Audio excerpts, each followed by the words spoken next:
Angel, pag nalaman ng magulang mo na babae ang gusto mo. Hindi takot ako na malaman ng magulang mo. Matatanggap pa rin kaya tayo ng magulang mo? Matatanggap, Marie. Bahala na. Kahit anumang sabihin ng magulang ko, kahit paghiwalayin man tayo, ikaw pa rin ang pipiliin ko. Kasi mahal na mahal kita eh. Tsaka sigurado naman ako, mabait yung nanay ko. Matatanggap tayo niyan.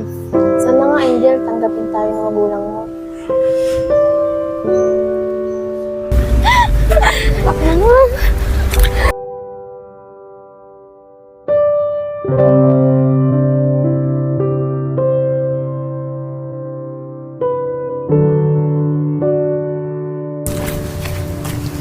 Teka lang, Marie.